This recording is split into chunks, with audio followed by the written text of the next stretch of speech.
What's up, ladies and gentlemen? Welcome back to the ThomaHawk Show. I am your humblest of co-hosts, as always, Andrew Hawkins, at Hawk on Twitter. Follow your boy. Joined by my partner in crime, Joseph Hayden Thomas, NFL Network media star personality, one of the best 150 NFL players of all time. That is a fact. The first offensive lineman in NFL history. That is a fact. A 10-time Pro Bowler.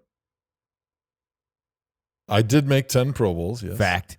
Yes, facts. More facts. Yeah, and Kill him with facts today. Has a high school education, was the highest degree he obtained. Joe. This is also true. How are you doing today?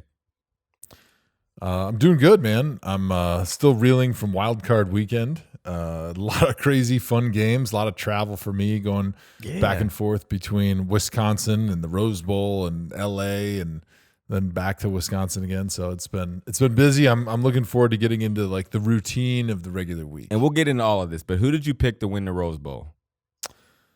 Well, the good news is I didn't have to pick anybody. Okay. I just went there as a fan. I was not working. I was just enjoying myself. And so I was hoping the Badgers won, of course, which they did not. But it was a great game. I would say the only thing that I did not love about my Rose Bowl experience outside of the outcome is that for those of you that have never been to the Rose Bowl Stadium itself, the video review board is roughly the size of the TV in Hawk's house, and there's like 90,000 people in that bowl. Squinting. And so the chances of being able to see what happened on a play, unless you're like standing right there and watching it, are next to nil. Slim. And there was a few controversial calls at the end of the Rose Bowl that everybody in the stadium was wondering what happened, because there was a offensive pass interference call on a long Wisconsin pass when they were driving to go win the game that nullified a huge gain and basically ended the game for Wisconsin. That was sort of controversial and nobody really saw what happened. And so to this day, I still didn't really figure out what happened, except for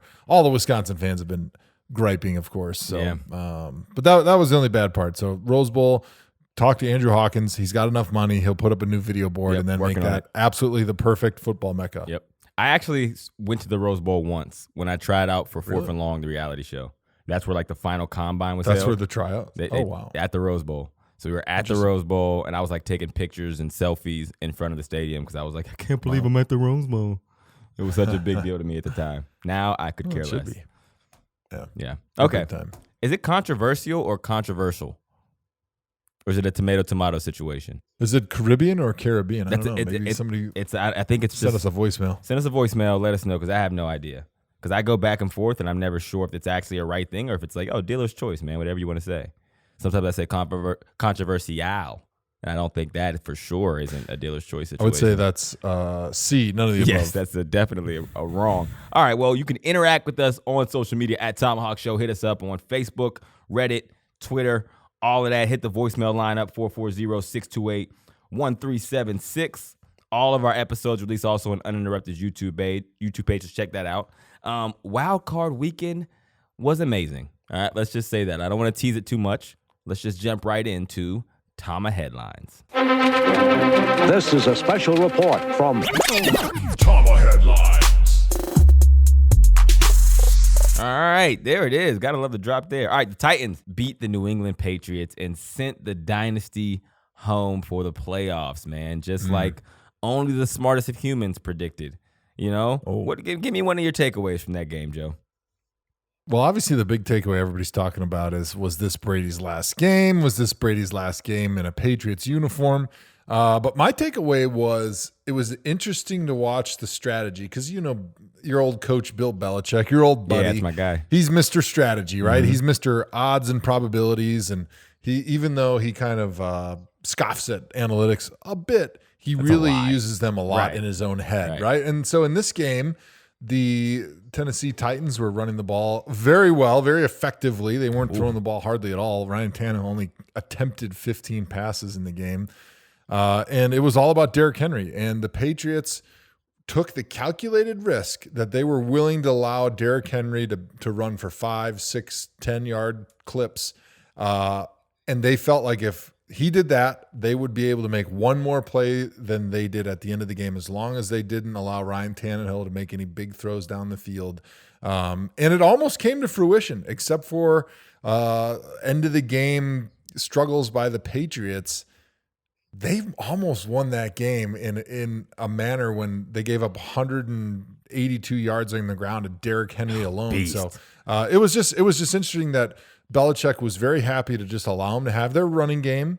He didn't make crazy wholesale adjustments in the second half to try to shut down Derrick Henry, other than going to a little bit of that 6-1. But it wasn't like all of a sudden he started blitzing guys and started sending the house to try to get him out of running the football. And he took the calculated risk. It didn't pay off. However, I do think that Belichick saw what New England's offense was and knew that they weren't going to be able to score enough points if it kind of got into one of those back and forth. So it turned out to be a low-scoring affair, and outside of that pick six right at the end of the game, tell me it was this. a 1-point game right to the end. I got a question for you, and this is me deviating from the script a little bit. When they say that the Patriots don't have that talented of an offense, what the hell are we talking about? Make it make sense to me, because I hear the conversations that Edelman is a Hall of Fame receiver. Okay? Is that not a real debate that happens? What? Well, I think that's going to be a debate because he's tremendous in the postseason, but when you consider his regular season numbers compared to other guys that are in the Hall of Fame, he doesn't really match up. What I'm saying is, debatable Hall of Fame receivers are number one receivers. Is that? But that's why it's debatable. Because it's not debatable if he's a number one receiver. He's not a typical number one outside receiver. Right, but it's not. The debate isn't whether or not he's a number one receiver. The debate is whether or not he's a Hall of Fame receiver, right? It's like... Yeah, so, yeah. No, I know what you're saying. And this was my argument all weekend because I did, 3 Total Access shows and I did the game day morning pregame. So we were talking the shit out of the Patriots. Right. Everything was Patriots and everyone was jumping off their bandwagon. I was one of the few guys that kept saying, like, look, I understand what we're used to and where our expectations are with the Patriots. In our minds, we all expect 16-0 in the regular season and this juggernaut number one in the NFL offense. And they weren't that. But they were still a damn good team. They were still 12-4. They had the number one defense in the NFL. They had a pretty good offense. Brady wasn't the Brady of old, but he was still really efficient. They were still moving the ball and scoring points. And so it wasn't like they were terrible. They just weren't up to the level of expectations that we usually had for them. And so I think that's kind of what you're getting at. It's not that they had no weapons or they stunk, but they just weren't up to the normal expectations Patriots offense. Right. Gronk isn't there. That's the only variable. Gronk isn't there. You can't tell me a guy is a Hall of Fame receiver and then say they don't have any weapons. Mo Sanu was the number 2 receiver for Julio Jones, and he was a damn good number 2, one of the best number 2 receivers in the league. That's their number 2. They have Julian Edelman, who they say is a Hall of Fame receiver. If that's the debate you're having, then they have a good receiving core. The running backs were the position of power for their offense. They have a pretty good running back core. Tom Brady is the best quarterback to ever play the game. He's on the team. The only variable, the 2 variables are Tom Brady is older and Gronk isn't there. So those are excuses to me. I'm just giving my opinion. Regardless, though, without talking about the Patriots, the Titans, I got to give a shout out to Vrabel. I got to give a shout out to, I'll say Tannehill, but Tannehill didn't really do anything. He made some plays when he had to, but this is a Derrick Henry win. He had 72 yards passing. Like we made fun of, who was the quarterback in Jacksonville? Blake Bortles for like 75 yards passing when they beat the Steelers. We made fun of him. He was the butt of all of my jokes on SportsCenter on Snapchat because he won a playoff game throwing like 80 yards. So I can't now praise Tannehill for throwing 72. Now, granted, Blake had a lot more opportunities to throw more than 80 yards than Tannehill did, but I got to give Derrick Henry the MVP because literally they just gave him the ball and he just ran it down their throats. So to me, the story of the game was the goal line stand that the Tennessee Titans defense had. New England got down to the 1-yard line. It was 1st and goal from the 1, and they ran basically 3 outside zones to the left and were stuffed every single time. Mm-hmm. Outside zone on the goal line and in short yardage since before I was even in the NFL has been New England's go-to play. And if it's executed properly, if you get really tight splits, if all the offensive linemen and the running backs and the tight ends get their bodies on the same railroad tracks, and they all run off the ball with speed and low pad level, it's almost an impossible play to stop. But what you saw again was a failure from the New England Patriots offensive line to be able to handle those interior guys from Tennessee. And especially on the 3rd down stop, you'll see that New England center gets blown way back into the backfield. The running back has to bubble and has to run a little bit wider and deeper than he wants, which slows him down. And then that gives all those inside linebackers an opportunity to catch up and make the tackle. And so great job executing by Tennessee. Yep. Everybody knew what play was coming, but they just did a better job executing. And I think that was kind of the story of the Patriots season. They're kind of doing the same stuff they've always been, but the talent wasn't as good as it has been. And so they were just getting beat in those one-on-one matchups. And it was a little bit of staleness from the Patriots. They're doing the same stuff they've been doing forever. And so people are starting to pick up on it. And because they don't have the talent that they used to have, now it's going from the Patriots being able to win by 14 to losing by 1 or 2. And I'll do you one better. There's a guy on the other sideline who's coaching the team who knows those tendencies you're talking about, who knows what you do in those situations better than anybody else, which is why a lot of times New England coaches don't always work in other places, but they typically do halfway decent against the Patriots because they've been in that building for so long. When Vrabel first got hired, you know, I'm a huge Vrabel fan. We go way back to like when I was rehabbing my ankle and he was like helping me get there. Just salt of the earth dude, football guy, motivator, cares about everything he does. But when he first got hired, my prediction was that he would be one of the New England guys who actually succeeded because he played in New England. He didn't coach in New England, right? Which is a different mindset. He played in New England, and then he coached elsewhere in his coaching career before he got to where he was. He climbed the ranks with the Texans in a different style. So he learned coaching. He's seen coaching firsthand in New England. But he's not implementing just a Bill Belichick style coaching because that's not what he's learned. And well, he also played in Kansas City for Todd Haley and then Romeo Crennel. So he did have much more of a background than most guys that you see that come from the New England system. So I think that was a great take. I totally agree. So and I had a conversation on Twitter this week, and I want to get your take on this. Sam Monson from Pro Football Focus, one of my guys. And when I say one of my guys, I genuinely mean one of my guys. Like back in like 2009, before Sam was with PFF, he was just a guy who loved football in Ireland, I believe at the time, who was working on like becoming what he is now, which is a guru with the analytics.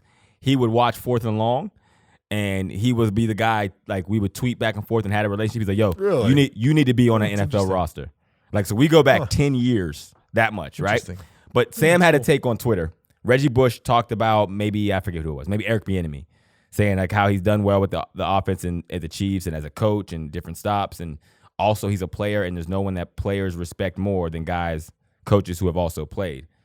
And Sam sent a tweet illustrating that it was silly, basically saying Bill Belichick didn't played like, you know, low-level football. Andy Reid didn't play high-level football, and maybe Sean McVay, you know, had 300 yards at Miami of Ohio. And I illustrated, I said, it's still not wrong. Players do respect coaches that played. And his take was that it was silly, and I disagreed. And my reason for disagreeing was because it's perspective, right? And I was trying to illustrate, and it's hard to do in tweets, but I was trying to illustrate like the benefit of a coach who has played. So before I get into like what my take was, I want to get your opinion on, do you think a coach who has played high-level football, do you think it's wrong for players to respect a coach who has played highest level football?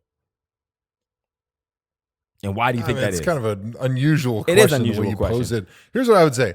I respect pretty much any coach in the NFL as long as they got there either by paying their dues as a player or by paying their dues somewhere, working their way up through the organization. You know, if they got the job because their dad was the head coach and they, you know, skyrocketed to the top, probably not a lot of respect. Yep. But that's just getting your foot in the door. As soon as they start talking in the meeting, like I am evaluating and judging them solely on their knowledge of the game of football and their ability to put me in a great position to succeed. Do you think it gives them an advantage? That's a better question. It does because it does because if you're a guy that I recognize your name from your career, instantly I'm going to go, oh, you've walked in my shoes, so you understand what it's like. And you probably know a lot about the position and you probably know a lot about the sport. So I'm going to go in and I'm going to give you probably more of a benefit of a doubt than a guy who maybe hasn't played. Or here's the one that I don't respect right off the bat, and this is probably my own personal bias, but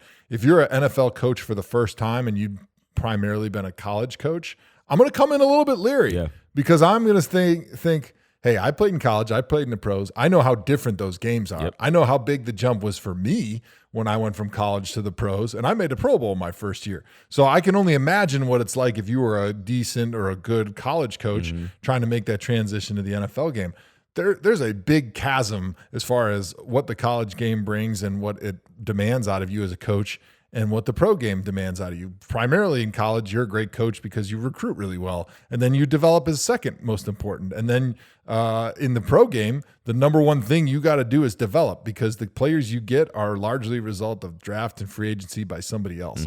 And so for the most part, the talent is pretty equal. And so coaching is what makes the difference in a lot of respects when it comes to being an NFL coach. So you got to prove it to me, if you're a college coach and you're coming into the NFL, to respect what you have to say and to prove that you know what you're talking about. Whereas if you're a guy who's been around the NFL a long time, or you played in the NFL, you got to prove me that you don't know what you're talking about. So you get the benefit of the doubt a little bit. And his thing was like, I was like, yes, guys do respect guys who played in the league because they've walked in their shoes and they understand their perspective. When you're telling me, hey, just lower and dip your shoulder on Richard Sherman, I'm like, yo, it's not that fucking easy. Like, there's a reason why he's all pro all these years. Like, it's like, for someone who's been in that and tells me, hey, I know this is hard. Here's what's going to happen. Here's how you – I do have a little bit more of a respect, and it's not an affinity, which was the question that Sam asked me. Is it a respect or an affinity? It's a respect because here's how I take it. It is a source of information and perspective that was earned, right? It's not it's not information that you can subscribe to and get a monthly report on, right? It's not information you can go read in a book. It's a perspective that you don't get to the NFL by luck. It's not a lottery. They don't pull names out of a hat, well, unless you're getting drafted, but even then you have to earn to that level. So for the respect comes from saying, oh, okay, you have a perspective that I also have that you took a lifelong time to earn, and that's extra information, right? So, and it's not that it's the variable that changes everything. No, it's just an additive to whatever you're doing. So if you're a good coach and you've never played in the NFL because you put the work in and you're an expert, and you're a good coach who played in the NFL and still put the work in because you're an expert, to me, you're the better option because you have a whole different subset of information that the other guy doesn't have because he hasn't seen the game from that level, and it's better to relate to players that way. It's like an analytics tool, right? Like analytics is just information that is additive. It's a tool in the toolbox. So when you play it in the NFL, it's a perspective. It's a tool that you can use, right? The quarterbacks who are fast, they said, as a receiver, I didn't want to play with mobile quarterbacks, Joe. You know why? Tell me. Because they run. They don't pass every time. I wanted to slew for the guy who, hell or high water, he was going to throw the ball down the field. But yeah, I bet you Josh Gordon might have a different perspective though, because he was usually the guy getting the ball when the quarterback starts to scramble. Yeah, the 5'6" slot receiver was not getting the ball on scramble. Well, I'm talking about the guy who's running the ball, right? Like the guy who takes off and runs every time when things get hot. But the reality is, being a fast quarterback who run the football, that's additive to the quarterback. It's not a detriment for a quarterback. If Peyton Manning ran a 4.4, he'd be a better quarterback. He wouldn't be a bad quarterback because he's now all the same. I will say the one issue that you do run into a lot of times with players is there's an entitlement. Former players that go into coaching, a lot of times they do have a little entitlement. I'm not going to say all the time, but I've run into plenty of them where they're like, well, I played, so I don't have to put in as much work as Joe Schmo, who was a graduate assistant and worked his way up. And that was part of the reason for a long time that you didn't see many former players coaching for Bill Belichick, because he didn't think that they had the work ethic that guys who are just nerdy, humongous fans that were willing to work 18 to 20 hours a day. Like, if I play 10 years in the NFL, I'm probably not going to be willing to spend 20 hours a week, or per day, every day of the week in the office cutting up practice film for Bill Belichick to work my way up. Now, I think his philosophy has since changed a little bit, because now he does have more former players into his coaching staff. But for a long time, he just wanted guys that were super smart, play D3 Matt football, Patricia, like super smart, just super fans of football, like rocket scientists that he could just train and teach everything about the game of football. And I think this is part of the reason why sports are so popular, especially the game of football, is because there is so many things to learn to understand the game, or even to understand some of the details. And there's no college courses you can go and take and learn this stuff. Right. And so for people that are smart, people that like to learn, which it seems like there's a lot of people out there nowadays they're just hungry for learning. Right. You can learn everything under the sun by reading books and watching podcasts, listening to podcasts, watching YouTube videos. But when it comes to the game of football, it's almost like you have to experience it. Yeah. And there's more people out there now that are trying to teach the game in different manners, but there's still no course. There's still no book you can just pick up and read and like, okay, I finished 7 series of pro football how-tos and now I'm good enough to be able to go out and coach and understand everything that goes on, because there's so much minutia and so much detail in the sport. And that's different than any other sport because of 11 on 11 with very few rules and so much physicality and so much strategy because of the pauses in between plays. Yeah. No, I like that, man. And you're right about the entitlement thing. I think that's more of like a personality thing though, right? Like if you're there's coaches who have coached for certain coaches and they have entitlement. Or I've been a Super Bowl champion coach, blah, blah, blah, blah, blah. That's entitlement. You know, like that's no doubt. That goes across the board. All right, we'll get off that. Before we leave this game, we got to talk, what does the future hold for Brady and Belichick and the New England Patriots? Yeah, that was the big topic after the game. I did, 90 minutes or 2 hours of Total Access, and almost every chat we had was, well, is this Brady and Belichick's last game together? And as you guys know, I've been saying all year, this is definitely Brady's last year. I think he's going to retire. All the signs are pointing to that he wants to retire, because if I know one thing about Brady, he never wants to make it about himself. He's the consummate professional. He's one of the greatest team players of all time in any sport.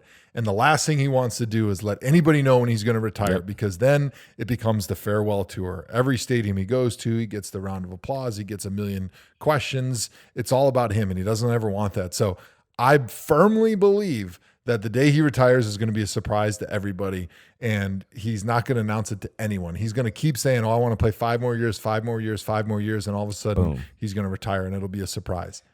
With that being said, even though he sold his house and his trainer sold his house and he doesn't have a contract anymore, and they haven't even talked about working out another contract, and he has said he doesn't want to be franchised or transition tagged, and so they wrote that into the last contract.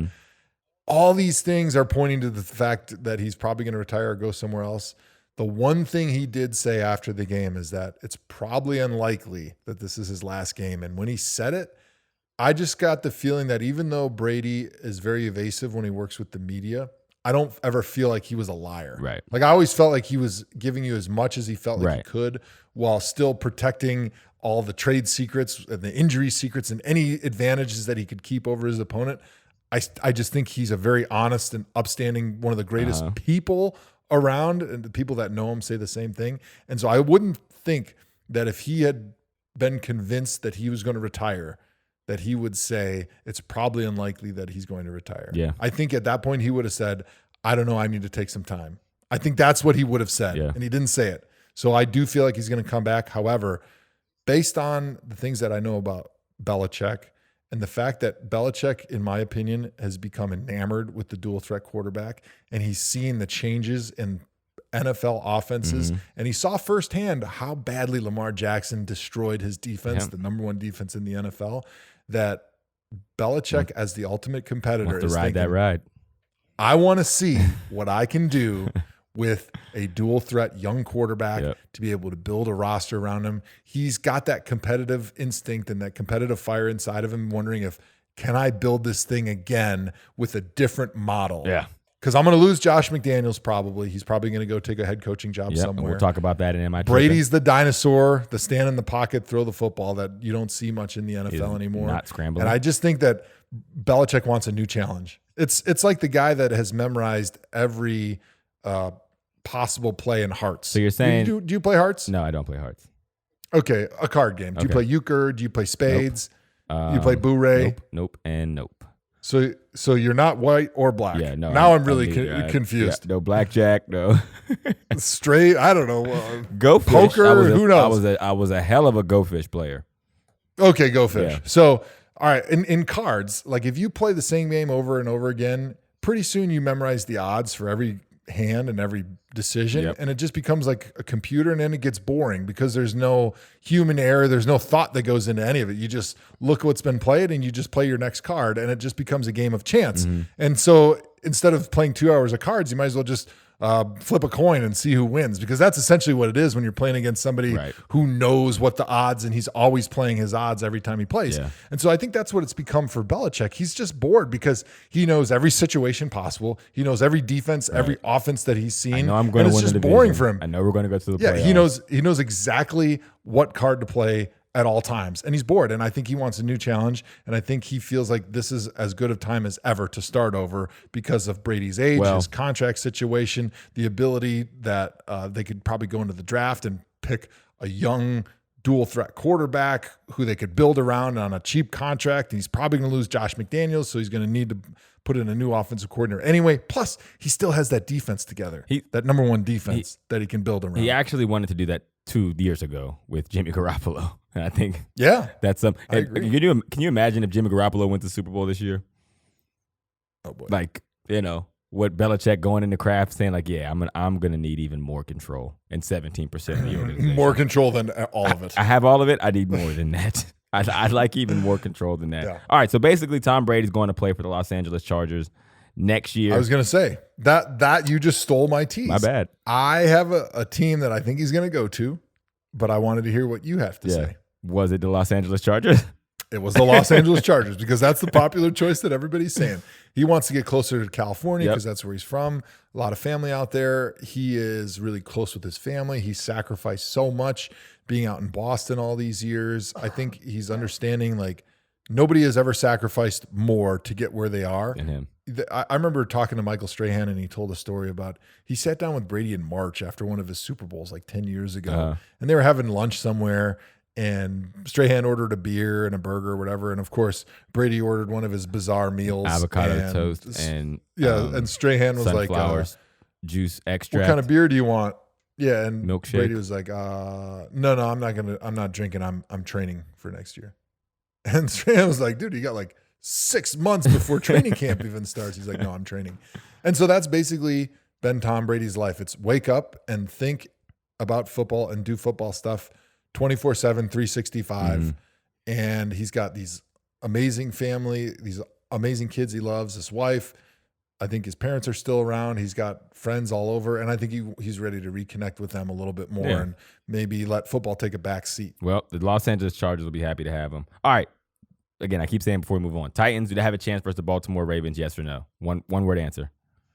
Yes. They do have a chance.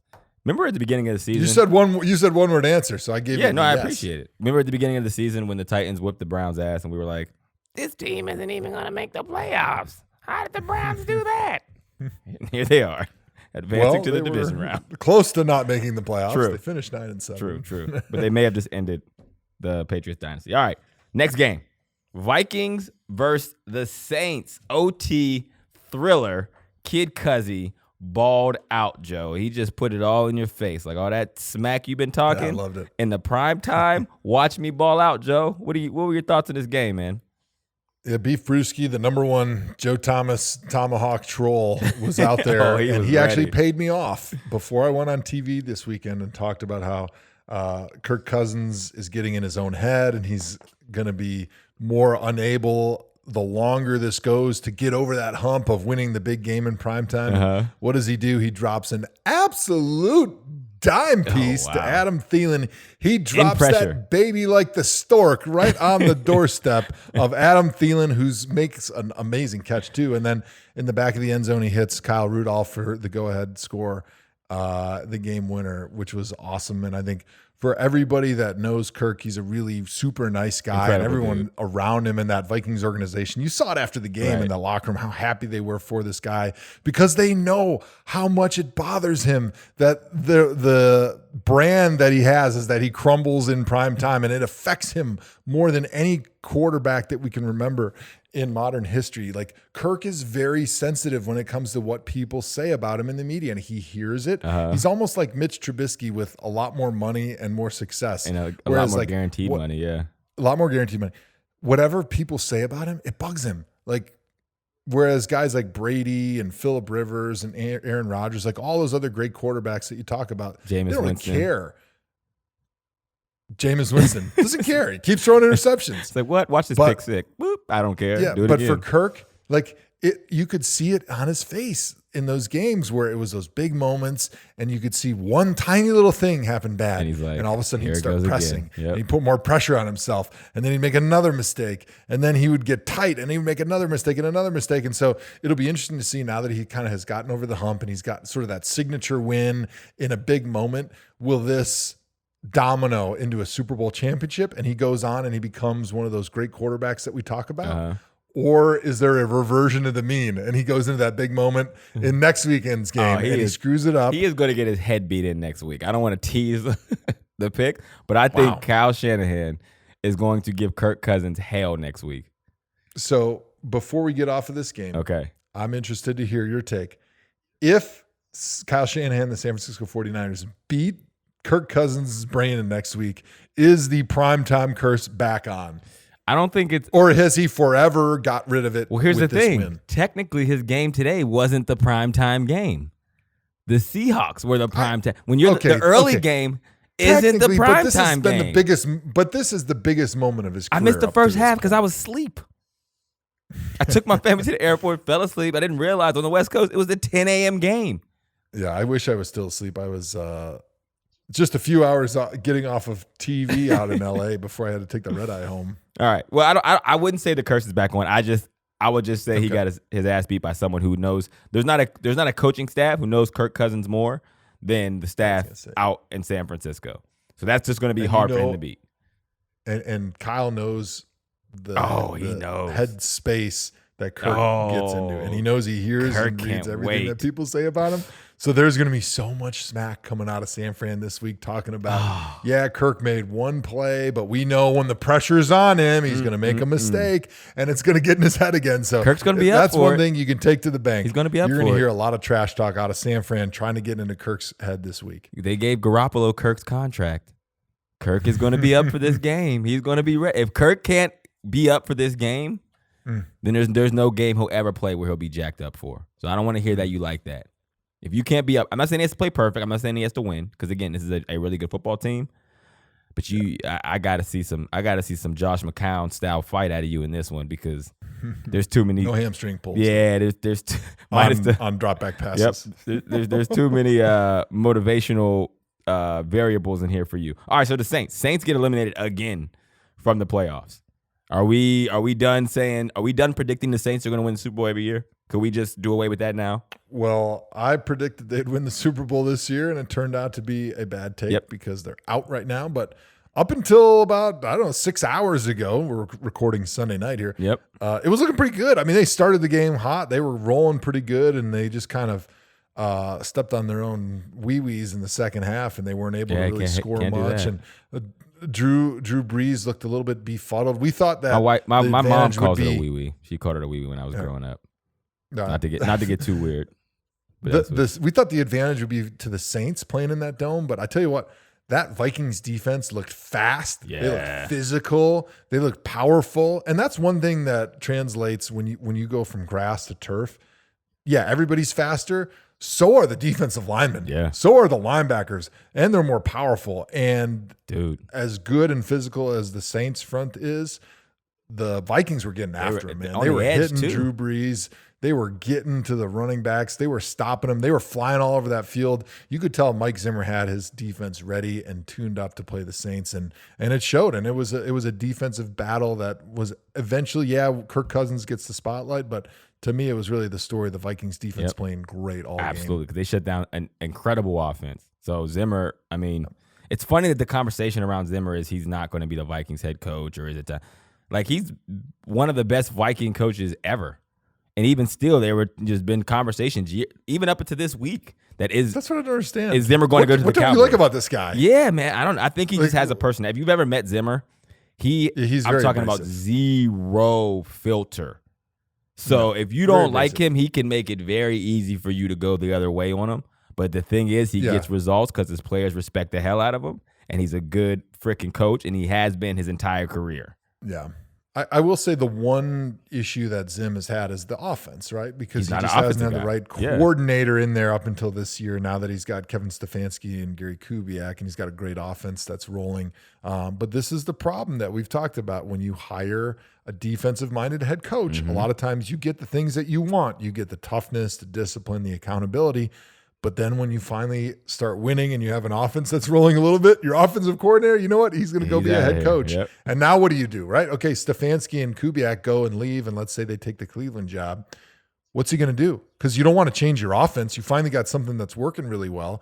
Do you hire like a Mike McDaniel from the 49ers? Do you hire Mike LaFleur from the 49ers? Like you got to hire somebody that can call the same offense, but you never know if they're going to be as good at teaching it and as you're right. Stefanski If was. they are, what happens? They're gone. And they go leave. it's a never-ending cycle, which I guess is coaching in general. But I got to pat Zimmer on the back because most guys, and if you talk about the Browns, and we're early on the Browns talk, but I think what did Dorsey in was his ability not to admit he was wrong on the Freddie hire, which does a lot of people in, because it feels like if I admit that means it's an L on my resume. Whereas Zimmer, up until the season when he and Flip weren't seeing eye to eye, he was like, "All right, you're out of here." In the middle of a season, Stefanski, you're the offensive coach. Like, that is someone who has gumption. That is a guy that says, "I'm confident in what I know and what I'm seeing, and I'm going to stop what I think is the bleeding now and move on." All right, so the Vikings got the 49ers next week. You think they have a chance? Yes or no?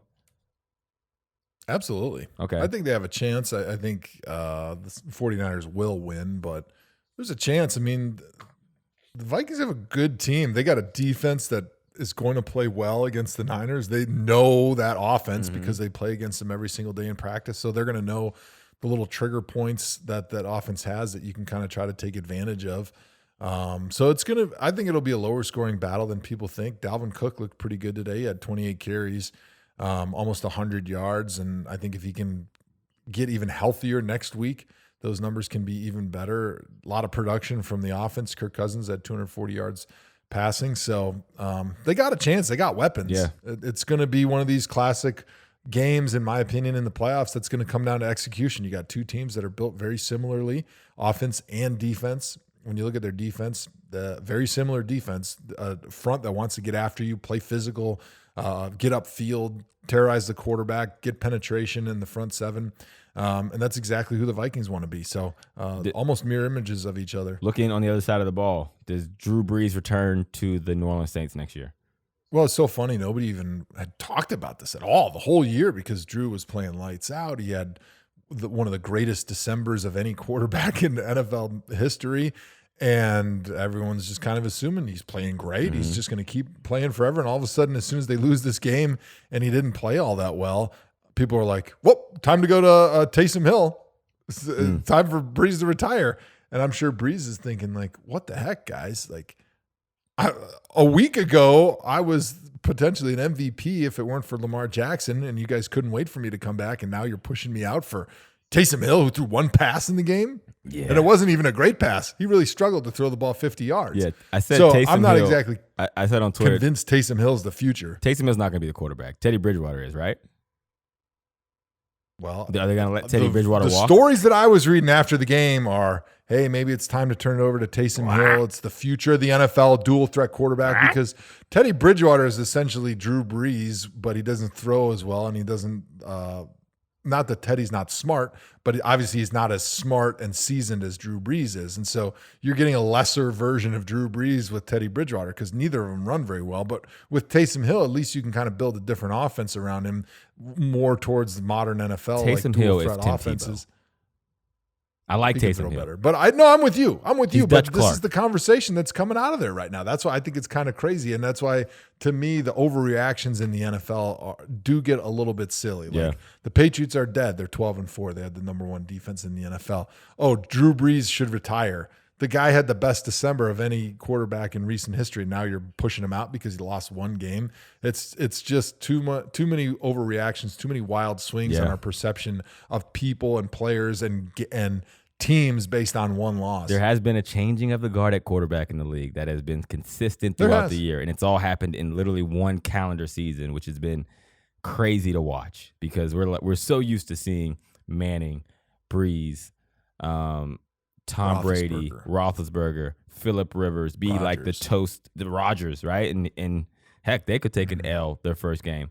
But we're so used to seeing them be the toast of the town, and now we have all new blood. We got Tannehills, Cousins, McCowns. Just a new league, baby, which is a perfect segue to our next game.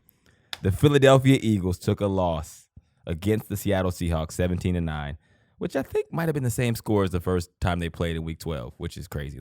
Our researchers are on that. But I don't care about that. It's not about the playoffs. It's not about the Seahawks winning. This was my favorite game I may have ever watched in an NFL playoff in my entire life. Why? I'll tell you why. Right here is where you cue the Chicago Bulls hype up music. Josh McCown, coming in at 6'4", 218 pounds, grew up in Jacksonville, Texas. His license when he was 16 years old said he was 5'4". He hit hella growth spurts. He is a guy who's played for the Arizona Cardinals, Detroit Lions, Oakland Raiders, Miami Dolphins, Carolina Panthers, Hartford Colonials, San Francisco 49ers, Chicago Bears, Tampa Bay Buccaneers, Cleveland Browns, New York Jets, and now the Philadelphia Eagles. He is 40 years old. There were 3 40-year-old quarterbacks in these playoffs. Only one of them had a 94 quarterback rating, and it wasn't Drew Brees, and it wasn't Tom Brady. Josh McCown, who leaves the week early. He retires from the NFL and then goes to work for ESPN and coach high school football. And he gets a call from the Philadelphia Eagles to come back to the game. He says, I will under one condition, if you fly me home every Friday so I can continue to coach my boys in high school football, and I'll meet you at the game on Sunday. Right? It's the best deal anyone's ever gotten. Fly me home on the G450 of the owner. Yes, I need the private flight. The backup, not his main plane, of course. No, the backup plane. The 10-seater. And Wentz goes down in the game, and Josh McCown comes in. And McCown balled out, man. Did you watch the game, Joe? I did, yeah. I was proud of Josh. I thought he did a great job. I thought the only thing, and the Cleveland people will recognize this, is that Josh is, 41 years old? 40 years old. And God, I love that guy. But in his head, and he's such a competitor, he thinks he's 21 still. Because every time there was a little bit of room, he was going to take off, baby. And he was going to try to run for it. And it reminded me of the first year he was starting for us in the first game of the season against the Jets, right? He's playing great, going right down the field, boom, boom, boom. He's reading the defenses. He's rallying the troops, doing all the things that a true leader does. And then he sees that opening going towards the goal line, so he takes off. And he's running down the field, and there's DeMario Davis, right? He tries to leap up for the end zone, and he gets helicopter smashed right before he gets in the end zone. And that was the end of Josh McCown.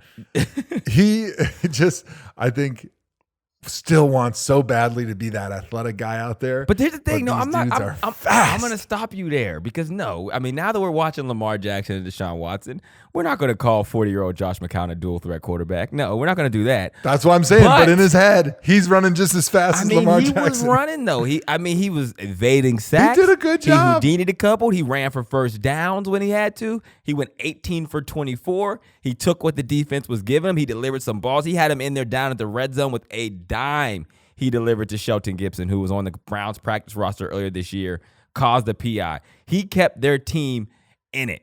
He played well. I'm not lying, Joe, man.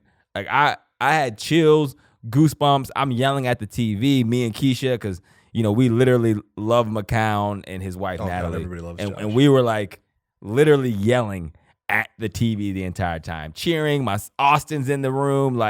It felt like one of our relatives just got in the game with the playoffs. So to be 40 years old, make your debut like that, and give it everything you have. It is just a definition of what Josh McCown is. He gave everything and gave him a chance, man. I was disappointed it didn't work out for him, but I couldn't be more proud of the dude.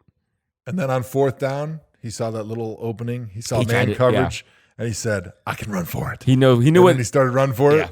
And they closed in a little quicker than he thought they would. The Red Sea closed a lot faster than Moses remembered. All right, so the Eagles take the loss. Wentz, is he a little injury prone? It's a concussion. I hate to say that about players. I hate that, man, because it's it's all by chance, but this is the third playoff in a row where he can't play because of injury. So at what point do you start to have that conversation? It has to already be there. I mean, the guy's had several significant injuries, and maybe it's because of how he plays, but unless you're going to change how you play, how are you going to change your likelihood of getting injured? Yeah. I mean, he's had a vast variety of different injuries. So it's not like he's just got a bad hamstring that keeps popping on him. I mean, it's been concussions and back and ACL and elbow. It's like there's just guys that we've all played with that just tend to get injured, and you can't put your finger on it. Yep. You don't know why exactly, but they're just always getting hurt. And unfortunately for Carson Wentz, because I really like him as a quarterback, and I know he's a big hunter, so I got a little soft spot in my heart for a guy that likes to pull the trigger on some ducks out in North Dakota.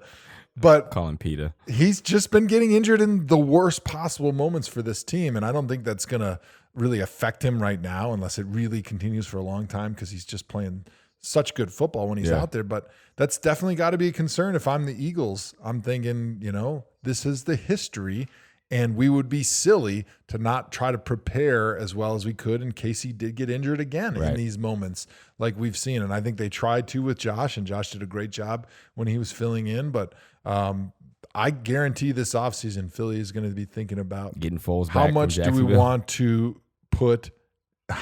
want to put into that backup quarterback position from a resource standpoint? Because with Carson's injury history, there's a good chance this guy is going to play. Yeah. And in crucial moments. All right, let's talk Seattle. Now, you picked the Eagles, and you also picked the Patriots, and you also... What you could just say to keep it easy for the fans at home is, I successfully picked all of the losers, which is hard to do. That's tough.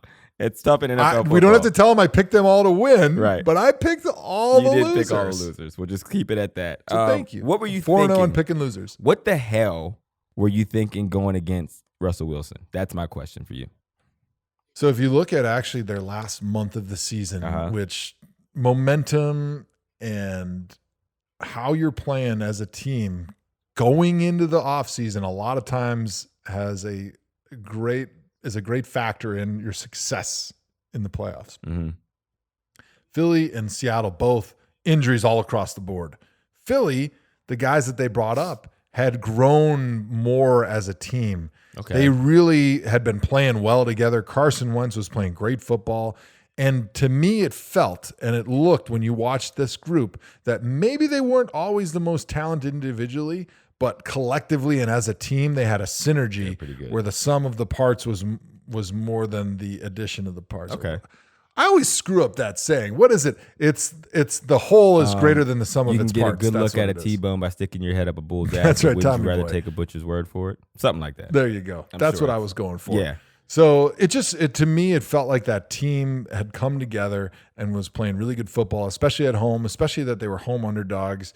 That team and that city they really they embraced that mentality.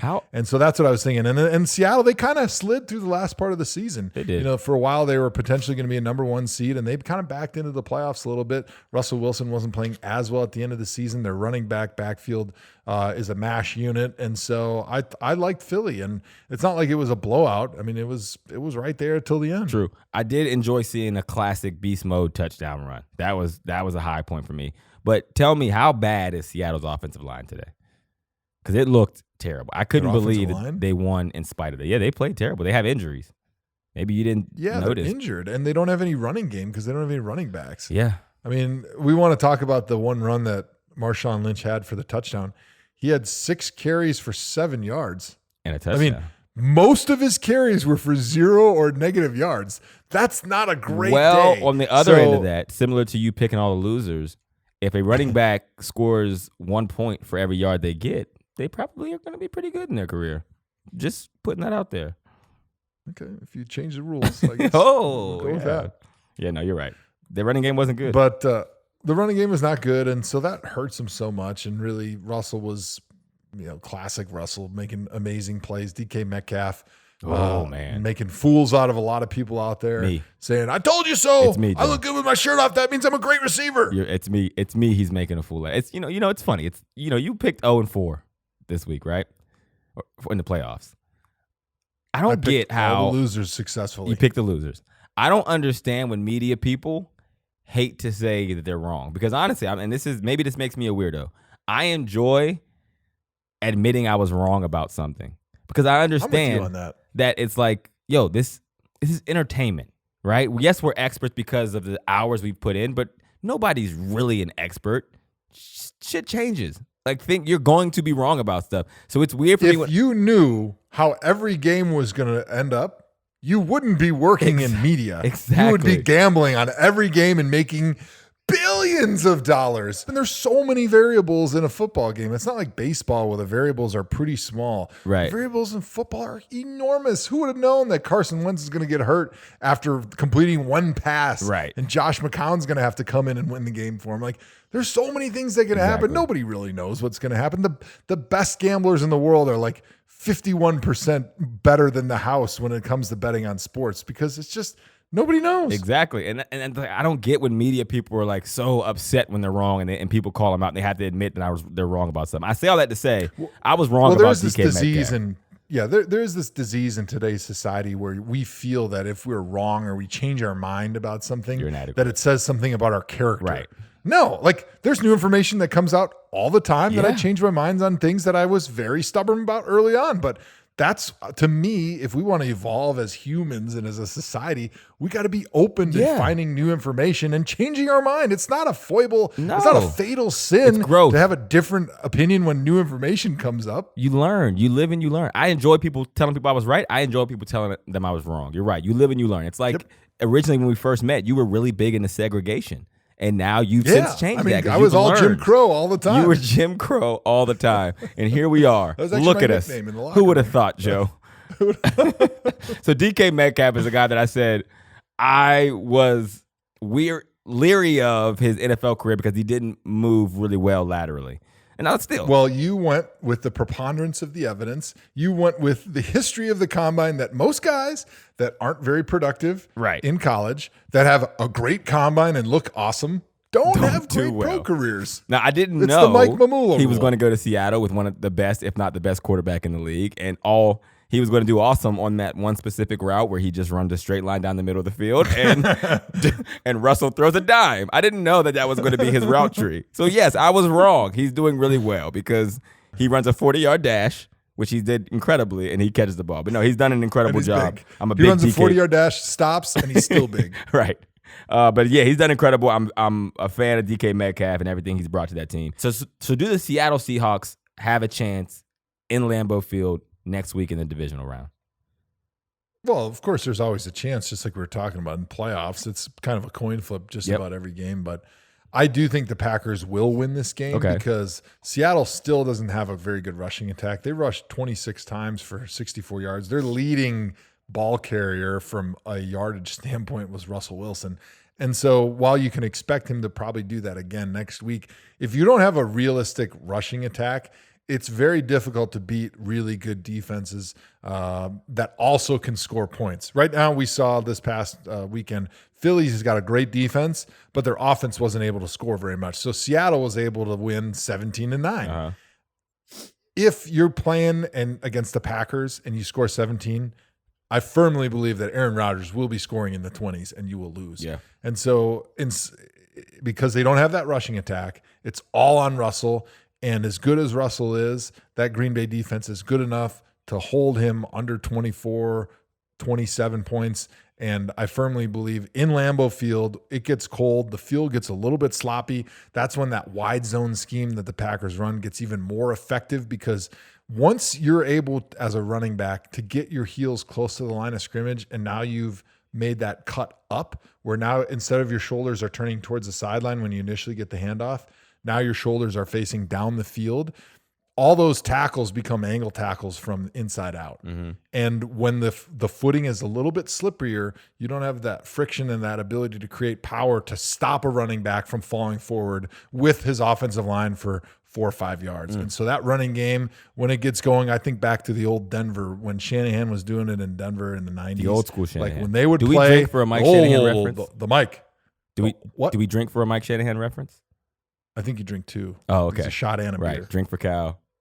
Shot beer for Mike. All right, my bad. Shot to beer for Mike. Yep. So I just think about like how he used to tear people up at the end of the season because you get a little sloppy footing. The linebackers are just a half a step slower. The defensive line's a half a step slower to react. And it just makes tackling those guys for anything less than 4 yards nearly impossible. You have to come up with very creative schemes that are stopping it right away before those guys even start running, because if you're running down the line of scrimmage sideways and those guys are able to get off 3-4 steps, you've already lost. Yeah. And I think the Packers are going to score a ton of points. You're pretty sold on Green Bay, and I'm not going to say it's biased, but you are. And I mean, so far, if you just pick the opposite of who you pick, you'll probably do pretty good in your pools in Vegas. No, you would have won. Yeah. Well, we'll get to our picks later in the week for the games coming up next weekend. Lastly, we got the Texans, who outlasted the Bills in overtime. This was an exciting game. It was a lot of good damn football this week, man. Josh Allen was just doing crazy shit, and it was awesome to watch. It was fun. Deshaun Watson down the stretch looked like a baller. Again, Josh Allen, he was fun, man. He put you on a roller coaster. It was like he was taking mid-game Twitter polls of what he should do in the plays. Like, should I pitch this back at this crucial point in the game and see should I roll the dice on this? All right, I'll do it. You don't think I'll do it? You're damn crazy if you don't think I'll do it. Yeah. Did you watch that entire game, Joe? I did. I jumped on the Josh Allen bandwagon a long time ago. I jumped on the Buffalo bandwagon. I said they were going to be my surprise. You said he was better than Lamar Jackson long term. I'm never going to stop reminding you about that. I love cheering for your picks. Right now that we're media darlings, you got to cheer for your picks. You got to be right. I'm cheering hard. You got to do the exact opposite of what we talked about last segment. We were cheering for us to be right. Yeah. So I was cheering hard, and they started out great. And Houston started so slow; they just looked so uninspired. And then, of course, boop, boop, boop, boop, boop, here comes J.J. Watt. Sack. All of a sudden, he sparks the team, and everybody in that stadium comes alive. And all of a sudden, Deshaun Watson's like, "Yeah, I forgot I am Michael Jordan." And then he just starts running around, making people miss, throwing the ball down the field, and then Josh Allen, because of his lack of experience in those big moments, starts getting a little bit tight. And the opposite happens when you're Deshaun Watson. When you've been there, done that, and you know that you play your best football in those critical, pressure-packed situations, the cream rises to the top. Mm-hmm. And we saw it with Deshaun Watson making those plays down the stretch. He just knew he was going to make it. His teammates knew he was going to make it. And when you watch Josh Allen in his eyes, you could see that he felt the pressure of the moment getting to him, and he started doing crazy stuff like you mentioned, flipping the ball, trying to flip the ball to his teammates, which actually worked out for him tackled because it stopped the clock. It was okay, but third down, you're in field goal range. You got the tying field goal. The only thing you can't do is take a sack. What does he do? He runs back there. He takes a sack. It ended up being an intentional grounding, but essentially the same thing. Then he did it again. And then the next play, he runs backward, takes another sack. He tried to loop out like as if he was Deshaun Watson. Like, okay, buddy, let's relax. Throw the ball away. And then earlier in the game, he climbs in the pocket, and he kind of forgets that when you're climbing in the pocket, you got to keep two hands on the football and keep a tight grip on that football, because that's when those defensive linemen are going to stop. They're going to retrace, and they're going to start closing in on you. And if you take off, you got to be expecting contact, especially from places you can't see. And what does he do? He kind of is a little careless with the football. Whitney Merciless knocks it out, gets the ball, gets the turnover. And that was kind of the story of the second half for Josh Allen and the Bills. I mean, I did these things in games where I pick with my head. But then I root with my heart that for something that happens during the course of the game, right? So I actually picked the Titans because I thought they were going to be the better team, and Vrabel's my guy. So and then Brett Kern, who I went to college with, was drilling punts. McDaniels cut him from Denver, and he was my guy. Like, I was his gunner in college, so I was rooting for them to win because I wanted to see them win. In the New Orleans Vikings game, I picked the Saints, but then I thought it would be a really cool storyline if Kirk Cousins and Zimmer won again. So I found myself rooting for the Vikings down the stretch, right? So I'm rooting for the Vikings. What was the other game? Buffalo, Houston, the one we're talking about. Yeah, not that one. Philly, Seattle. Seattle. So I picked the Seahawks. Then Josh McCown comes in. So now I'm rooting against my picks again, rooting for Josh McCown to lead the Eagles to victory. In this game, I picked the Texans. And it's not that I was inspired by Josh Allen. He played well, but whatever. I could care less. But when they started showing J.J. Watt after everything anybody on the Texans did, I started to root against the Texans.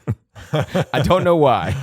J.J. Watt's a great player. NFL player in history. I'm like, dude, if they show this dude on the sideline one more time when somebody else makes a play, like, oh, what a play by Deshaun Watson, side pan J.J. Watt. I was like, okay, this is pissing me off. So, yeah, that's when I started rooting against the Texans. But Deshaun Watson. He was pretty excited to be mic'd up for that game. And he was pretty excited that the camera was going to be following him on the sideline. Oh, yeah. He knew every time Deshaun made a big play or Hop made a big play, camera was going to come to him. And it was going to be his moment.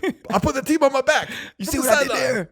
Did you see me evade that sack and make that pass? All right, Deshaun Watson, is he actually Michael Jordan, the way that Dabo Swinney told us when he was coming out of college?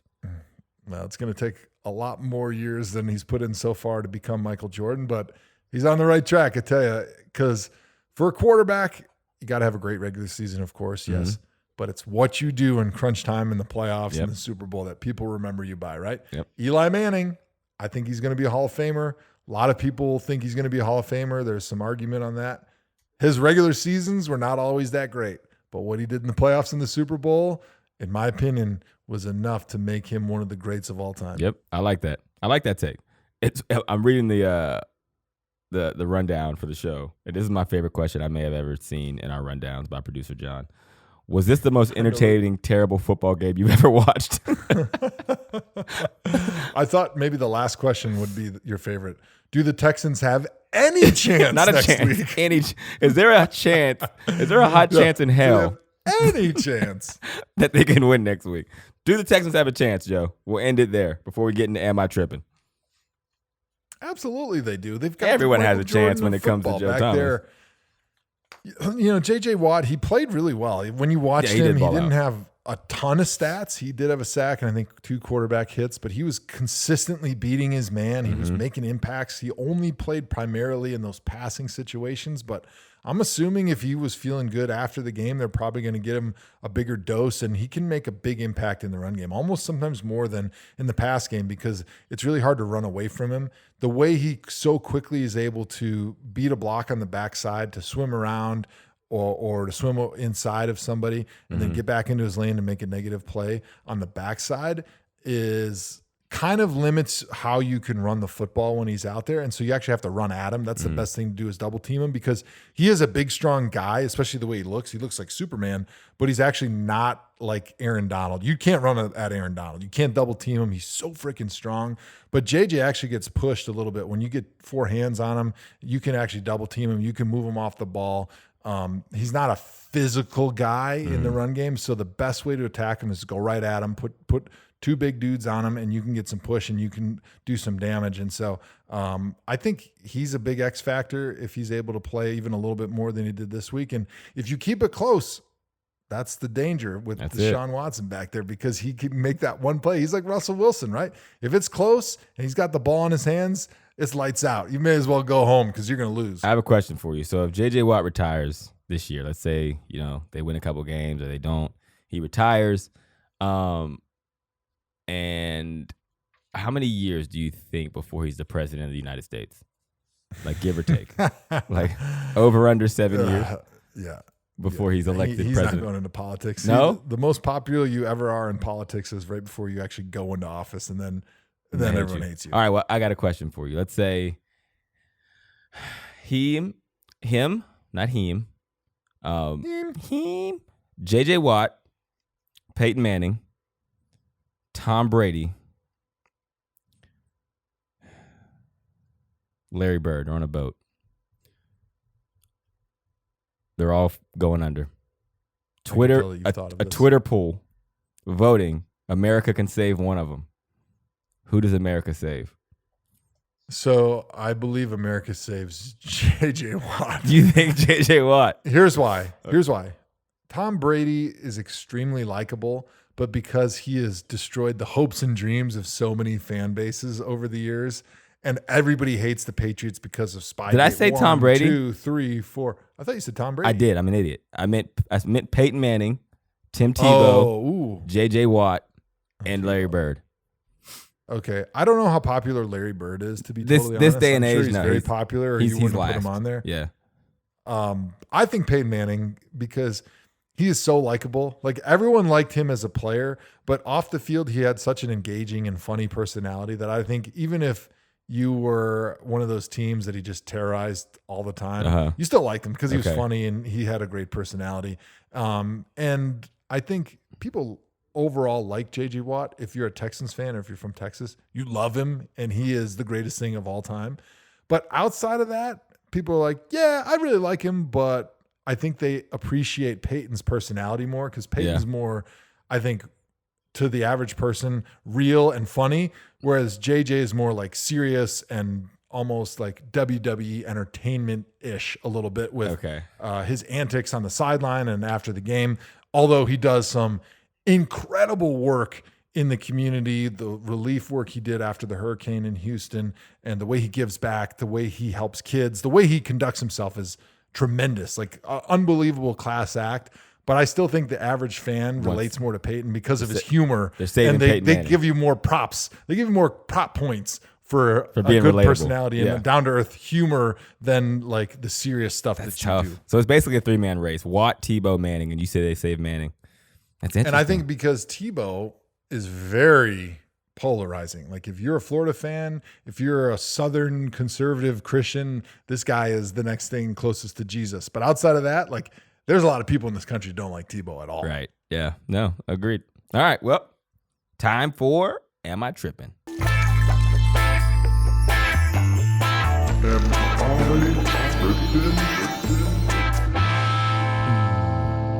Producer John, tee us up with your best Am I Tripping takes this week. The Texans play the Chiefs next week.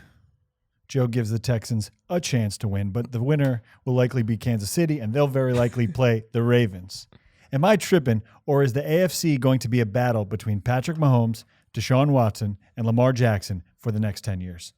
Ooh, that's a good one. I don't know the answer, which is not a good take when you're on a podcast and doing sports media in general, but I'm going to venture to say no, not for the next decade. Because I think what you're going to see in quarterbacks where this past era went for a span of, let's say, 15 years with the quarterbacks who were the creme de la creme in the league. I think now it's going to go more in 7-8 year increments. And what I think is going to happen is these quarterbacks are going to be lights out for the rookie contracts. And not that they won't be lights out beyond that. But what happens with every program is that you pay the quarterback so much, it starts to limit the talent around you. So if you look at Lamar Jackson, who's been incredible, this year's MVP, he has an incredible defense, an incredible offensive line, an incredible run game, and exciting young receivers. Eventually, all those people will get paid, have to leave, and the pieces around him will be harder because he can't also play defense. The same with Deshaun Watson and the same with Patrick Mahomes. So it becomes like which one is going to be able to still be that guy in spite of having limited talent around them like Tom Brady was able to do. Peyton Manning never did great without a lot of talent. Like he was always done great, but he's always had really good talent around him. So I just don't think in today's contracts that they're going to be able to sustain that kind of talent. So might be stupid, but yeah, you won't be able to see the longevity that we saw with the Brady, the Breeze, the Rodgers, the Rivers. Like those dinosaur stand in the pocket, throw the ball quarterbacks are just dead, and we've moved on to the dual threat guys, which is great. It makes them dynamic. They're so much better earlier in their career because of that extra weapon that they have running the football, that they don't have to just rely on reading the defense perfectly every single play. It can be more of a 1 or 2 read type system. But that's going to shorten their lifespan because as you get older, it gets slower. That's just the nature of life. And as you accumulate these hits throughout your career, the injuries will pile up. The athleticism will go down, and I think you'll see what kind of has happened with Cam Newton. Like you get to about that 10-year mark, just like a running back, and you just become really banged up, and you just don't have it anymore. And because of the way the NFL is, I think teams will be more likely to move on and go back with the rookie. Whereas right now, the Saints, the Patriots, the Chargers, forever and ever, they just stick with their guy because they know a pocket passer, that arm is the last thing to go. You may lose your wheels, you may get banged up, but you can still throw the football. And when you rely on a guy to be able to run the football, as soon as he loses that aspect, time to go younger. And so I think these young quarterbacks that are taking over the league right now we're going to go more to that 5 to 10 year window because of the injury factor. Let's play a quick game. The next 10 AFC championships, including this year, you can have Mahomes, Watson, and Lamar, or the field. Mayfield, Allen, Joe Burrow, Tua, anybody else, would you take those 3 guys or the field to win more AFC titles? I'm going to take those 3 guys. Joe? I'd take the field just because there's so much that we don't know. In 2 years from now, who's to say there's not a guy like Lamar that's going to come out of college that's just as athletic, maybe more athletic, that throws the ball better? Like, that's the thing that's crazy is we don't know what's going to come out of college, and it's so much easier to find guys that are great athletes than to find the Brady types that are super good at diagnosing defenses and throwing the ball accurately, on time, consistently. And it's so much harder to teach that. And so I think by taking the field, you just have a much better opportunity, especially considering the injury risk for guys that do like to run around. Here's give you some analytic numbers. Actually, not analytic at all. It's just me guessing random numbers. Hawk analytics, just pure guess. Hawk analytics, just numbers. I think you get 1 AFC title from Deshaun Watson. I think you'll get 2 from Lamar Jackson. And I think you'll get 3 from Mahomes, only because I trust Andy Reid's ability to find untapped talent around him that hasn't yet reached their second contract, which he's always been really good at. Ravens were good at that with Ozzie Newsome. He's not there anymore, and I don't know enough about these guys. I don't have enough of a sample size to say they can do it, and I don't think the Texans and Bill O'Brien can. Like, they won't be good at finding talent because they haven't been able to. They overspend. They're doing Wild Wild West shit. But I do think Deshaun will get 1. I think Lamar will get 2, and I think Mahomes will get 3. So that will give you 6 out of the 10. So you got 6 and 4. There you Chris, go. save that for our January 2030 show. The There you first go. one we do. Yep. And can we negotiate the contract for that show? We'll talk that later. All right, what do you got next, John? The Saints had a lot of chances to win today, Sunday. So I'm not making excuses for them, but it was disappointing that Drew Brees never got to possess the ball in overtime. It's happened before to Aaron Rodgers and Patrick Mahomes. Am I tripping, or do we need to change the NFL overtime rule so both teams possess the ball in overtime, especially in the playoffs? Joe? Yeah, I would like to see both teams get an opportunity. I love the college overtime. I think if the NFL moved a little bit more towards that in the playoffs only, I respect that during the regular season, you don't want to have these games go on for like 6 overtimes like you see sometimes in college and have an extra 50 plays on these guys' body because they got to go back the next week and play. But I would like to see in the playoffs when it's loser go home to at least give both quarterbacks an opportunity to get the ball.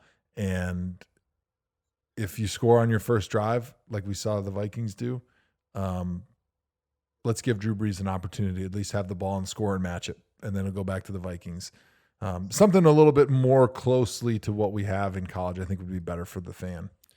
I'm going to say, first off, this is never a conversation until it's a conversation. If you probably look at the overtimes, I feel like most times both teams possess the ball.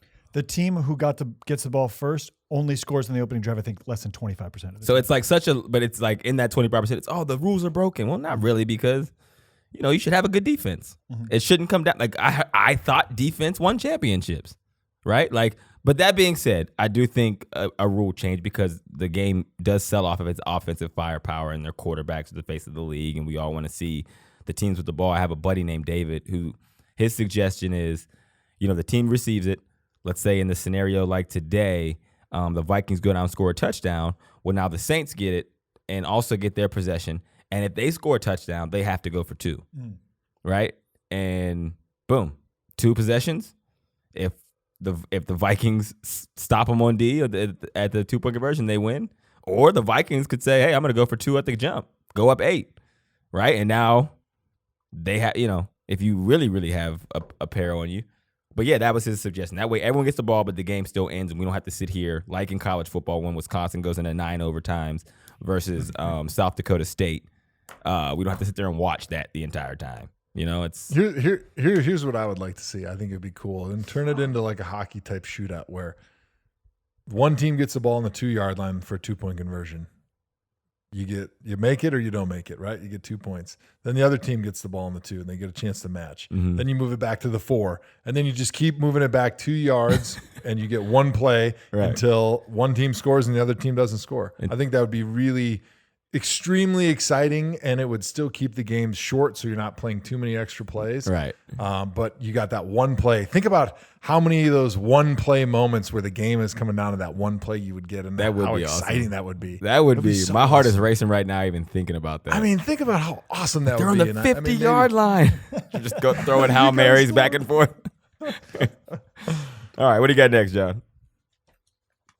McCarthy, McDaniels, McDaniel, Lewis, Stefanski, Bieniemy, Saleh, Dable. Am I tripping, or is the best part of this week going to be not the pundits predicting winners and losers, but the coaching drama for the Giants, Cowboys, Panthers, and Cleveland Browns? Yeah, it's going to be fun. I'm already having a lot of fun with it. I love doing research on new coaches and being like, oh, I don't like that about that guy. Oh, man, this guy he's never even called plays in this offense. And, but really none of that shit actually matters. So it is fun to like predict, and just like we do with the games, it's like, oh, here's my expertise. I'm probably going to be wrong, but here it is. Hawk, you ever been to a cakewalk? Yes, we played Wisconsin in football when I was in college. Up top. False. So back when I was in Hillside Elementary in Brookfield, Wisconsin, we Shout used to out to have Hillside. like the fall carnival or whatever. One of the games we always played was the cakewalk. Mm-hmm. And basically it was a game of musical chairs. And when you sat down, you got to, pick a cake. So that's why they say it's as easy as a cakewalk. Mm.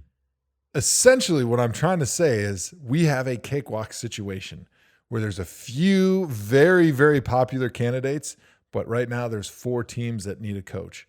And so as soon as one team snatches up one of those guys that everybody wanted, those dominoes are going to fall fast. Right. And all of a sudden it's going to be paranoia and panic in these different organizations and franchises. Right now it's a very measured, thorough approach to the process because nobody's been hired yet.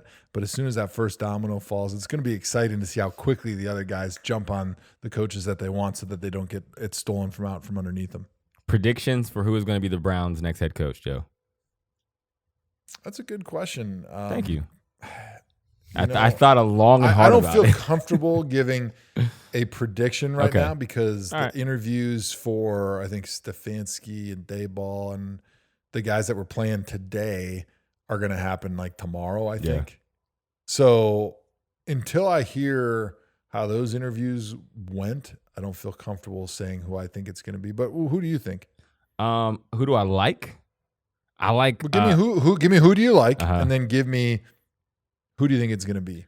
I think there's a chance McCarthy goes to the Cowboys, so I think they'll miss out on him. I like Saleh.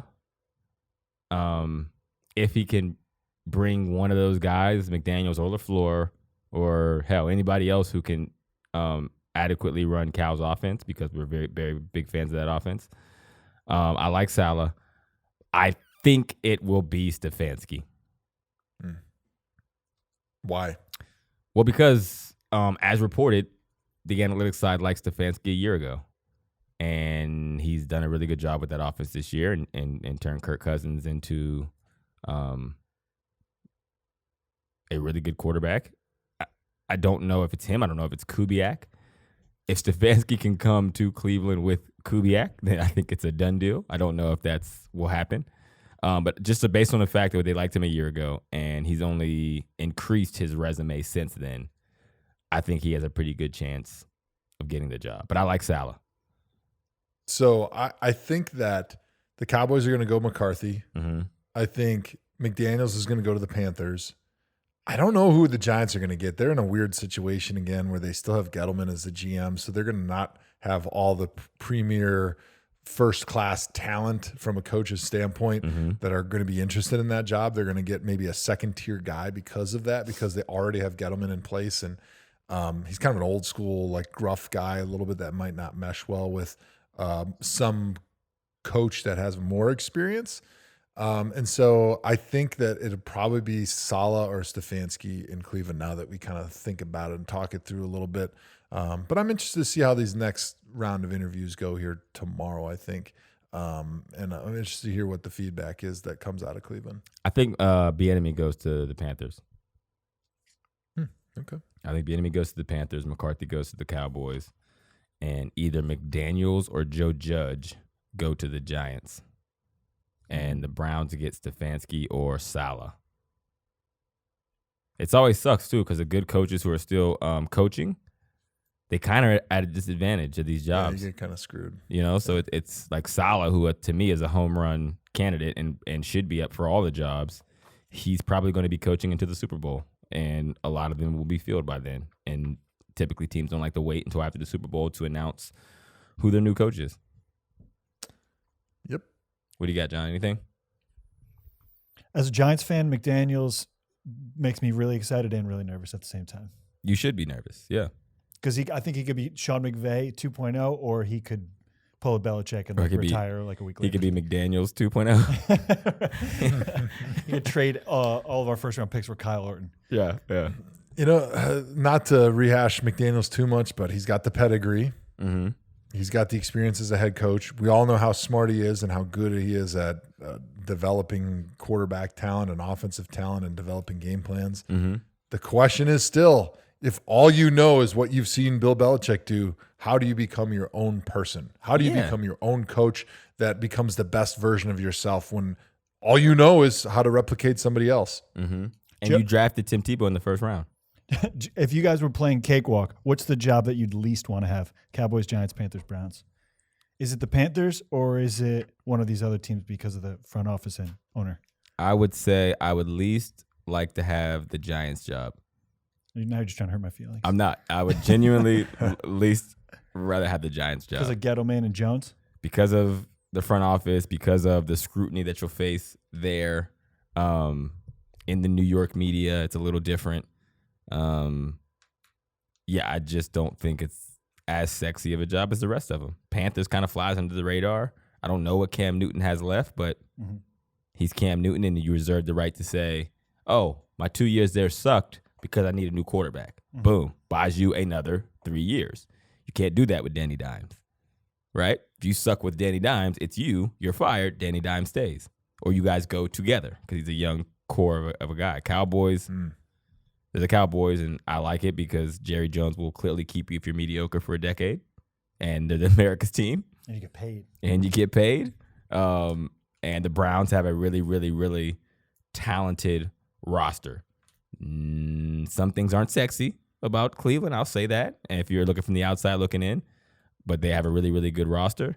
And I'm a Haslam fan, maybe because I know him. I'm very, very biased. But I like the ability to say, hey, continuity is important, but continuity doesn't matter if you've made the wrong decision. So I think I've made the wrong decision. I'm moving on in a year. That's admitting your mistakes. Something that I've already said earlier in this episode is a positive attribute.